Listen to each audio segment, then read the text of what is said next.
C'est par la foi que voyant l'invisible, ils se sont levés à l'appel du Seigneur. Amis de la communauté d'études quotidiennes de la Bible, bonjour, bonsoir.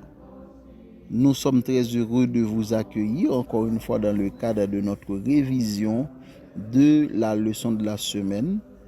Faut-il vous le rappeler, la leçon de la semaine, c'est la leçon 9, intitulée « Controverse à Jérusalem ».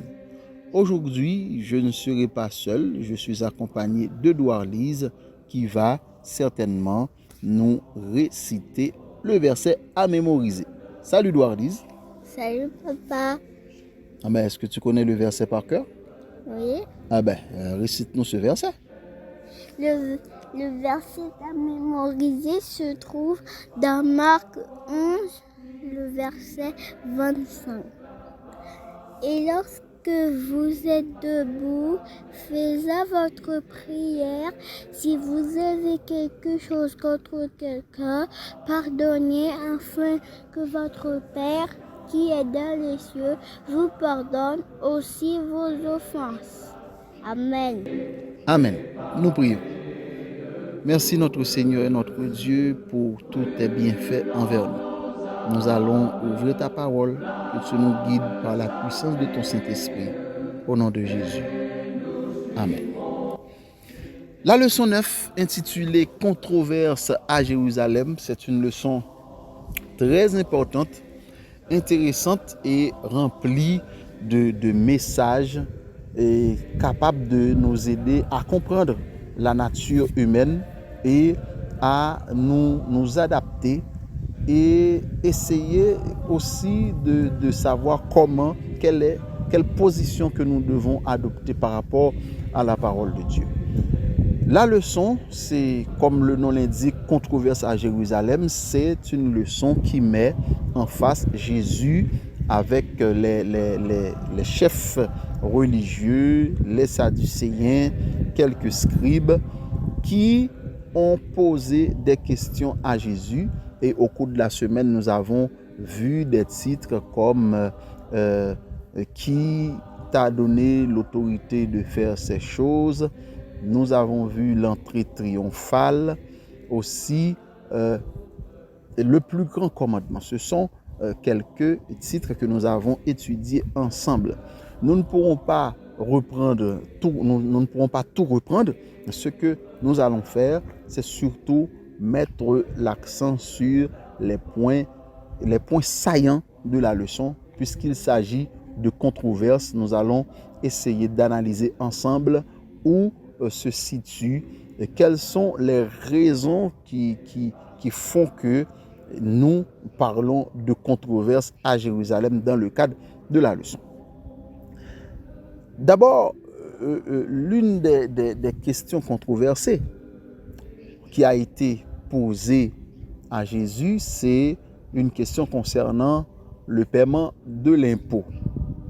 Vous vous rappelez que Jésus, pour répondre à cette question, une question piège, toujours dans le souci de mettre Jésus dans l'embarras, les chefs religieux, pharisiens, sadducéens ont demandé à Jésus, faut-il payer le tribut à César?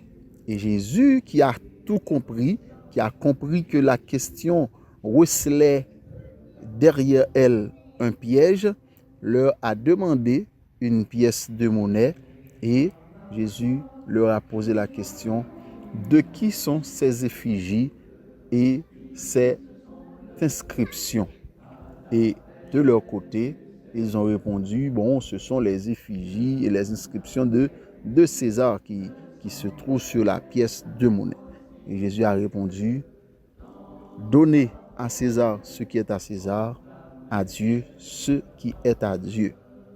Jésus a placé les limites, Jésus a tracé les bornes, les frontières entre les choses spirituelles et les choses profanes.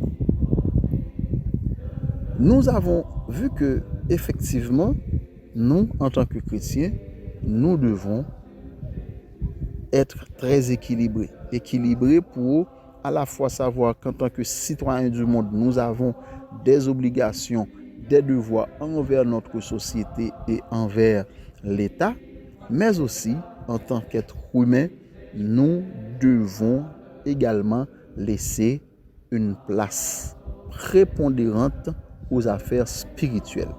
C'est ce qui importe et c'est ce que nous avons noté. Mais maintenant, ce qui va attirer notre attention, le point sur lequel j'aimerais attirer votre attention, chers amis de la communauté d'études quotidiennes de la Bible, c'est pour quelle raison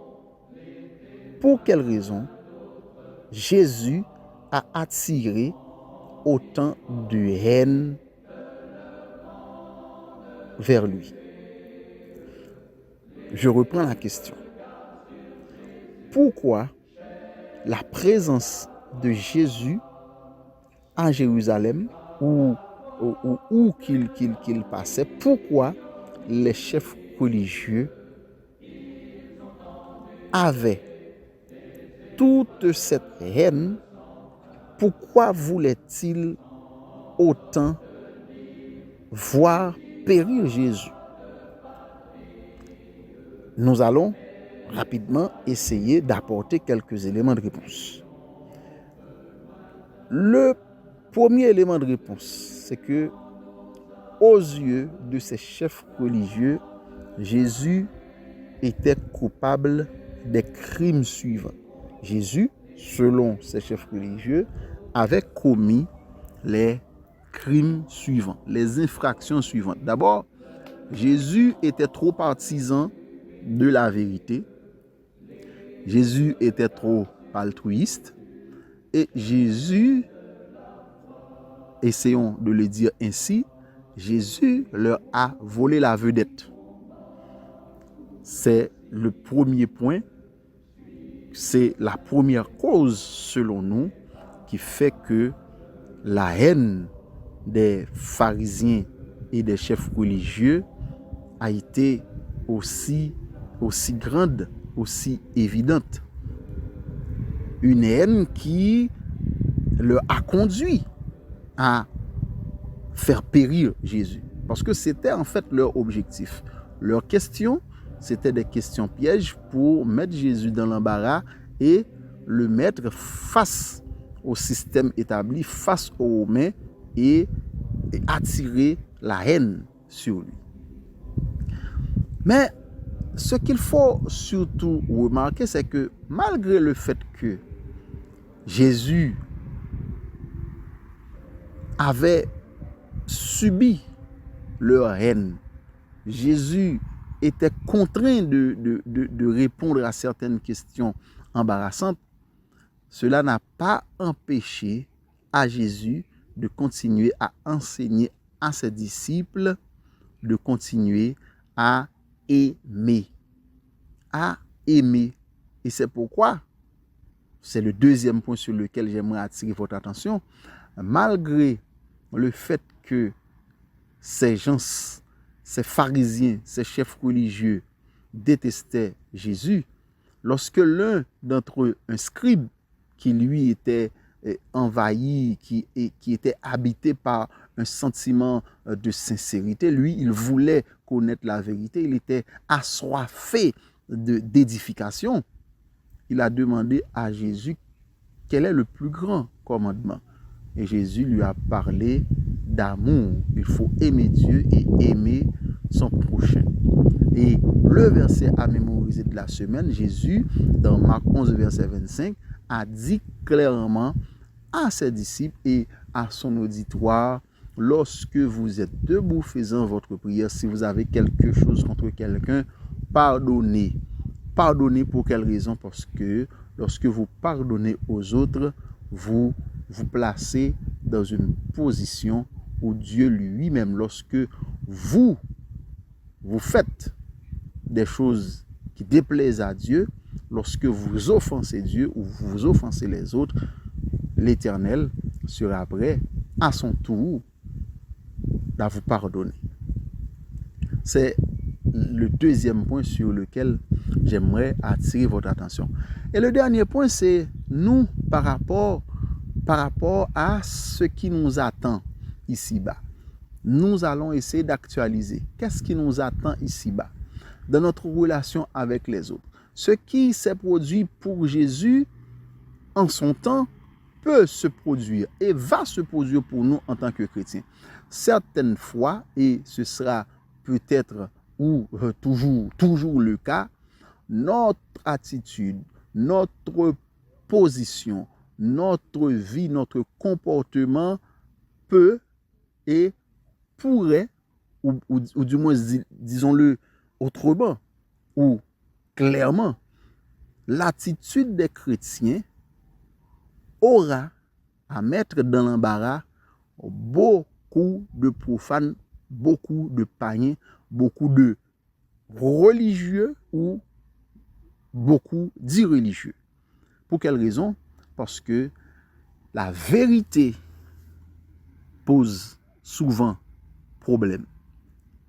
Parce que les êtres humains ne sont pas toujours enclins à accepter la vérité, à accepter la sincérité. Car, comme nous l'avons dit au cours de cette semaine, le cœur de l'homme est tortueux. Donc, nous, aujourd'hui, nous devons nous attendre à ce que notre attitude, notre comportement, lorsque nous voulons certainement, nous voulons en toute sincérité suivre Dieu, observer ses commandements, observer ses ordonnances, nous serons persécutés. Mais ce que nous devons retenir, Jésus l'a dit, vous aurez des tribulations dans le monde, prenez courage car j'ai vaincu le monde. Que le Seigneur vous bénisse. Prions notre Dieu. Notre Seigneur et notre Dieu, que tu nous aides à avoir la force, le courage nécessaire pour continuer à appliquer ta parole dans notre vie et à être prêt au moment où les difficultés se présenteront à nous. Bénis-nous, Seigneur, au nom de Jésus. Amen.